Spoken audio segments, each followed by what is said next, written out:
I'm going to do a bit of an introduction. Thanks for everyone that's still coming in. We'll start the flow. If you can hear me, just indicate like yes or something like that, okay? Right, so, oh, great. That's fantastic. How you guys do that? Okay. Thank you, thank you. May as well as Lynn. Thanks very much. Okay, so I'm just gonna take it out. Thanks, Plomant, okay, as well, that you guys can hear me.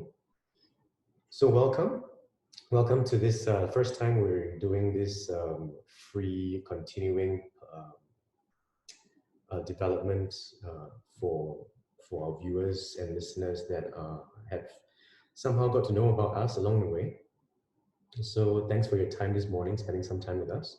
So we're going to spend about the next hour and a half or so to watch a video, a pre-recorded video by the American Psychoanalytic Association.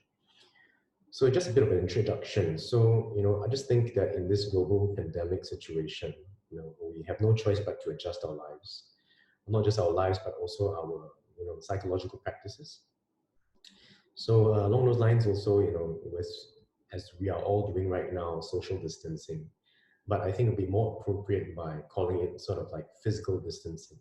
I think we need to still be quite social with each other. And similarly, in our context here as practitioners, we also should not try to clinically distance ourselves from our clients.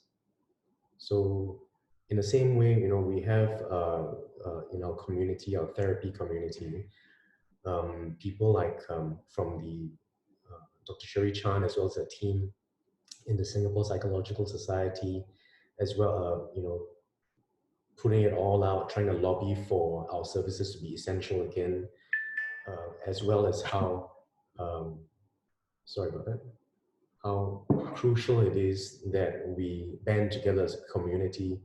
A lot of private practices had started to, sorry, I just had to admit everybody into the chat room, otherwise they'll be waiting outside. Okay. Okay, as I was mentioning, so SPS has been really quite busy lobbying, as well as HealthServe. HealthServe is actually a non-profit organization trying to pull together a lot of volunteers around different government as well as private practices, social workers, psychologists, and counselors all together to assist, support the foreign worker population that's currently under so to speak, quarantine as well. So I think as as a united front, I think we are in a sense trying to assist with everyone's psychological health. So our efforts here in this initiative to start off this watch party, and also to think together as a community, not just as a psychoanalytic community, but also just to create a space, wherever that might be, to come together.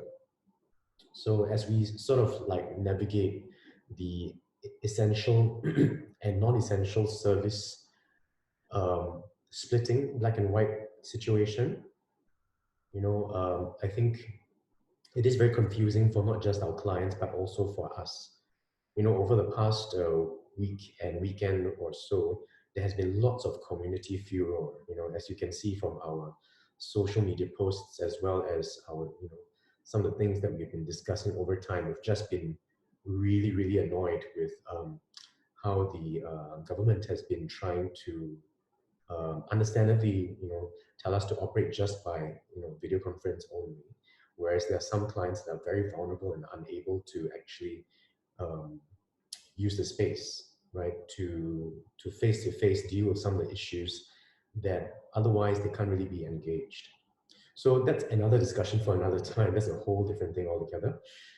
But as I said today, if you found out about the Psychoanalytic Association of Singapore, we also want to encourage you to stay subscribed to the PAS mailing list as well. It's on the website. That's at psychoanalysis.sg. So we encourage you guys to, you know, to try to stay up to date and abreast, and also where we can, we'll try to post things up and to encourage our practitioners as well as our followers as well. So I can see still some people flowing in through the chat. So welcome again. I'm just doing a bit of an introduction. So in future, I think the PAS, we're going to try to create more space for discussions, even if it's not face-to-face, it would be through this sort of medium, right? Whether it's peer consulting or maybe study groups as well, to assist us to think more analytically and a bit more complex, to build a space we can think a bit more meaningfully.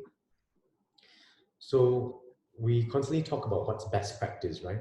So instead of that, I think I was inspired by Bill Glover, the president of the American Psychoanalytic Association, in a sense that we need to think about, instead of best practice, we need to think about good enough practice. Okay, so in our process of trying to transition this entire digital migration, we need to provide some, not just technical help to a lot of people out there, especially our therapists, but also emotional help. Okay, emotional help in terms of the spaces we can create, so that we can maintain our psychoanalytic attitude as well. And so we want to try to create meaning in this pain and suffering that the whole community, Singaporean community, but also maybe the world at large. So what I believe, what I think a lot of my colleagues believe, is that in these sort of times, it brings up the best in us, but also the worst in us. So what I want to try to say is to tolerate each other, and then we can get through this together. Okay, it's going to be a long haul, but we want to set up the structures and spaces such that we can sort of operate in a more meaningful way.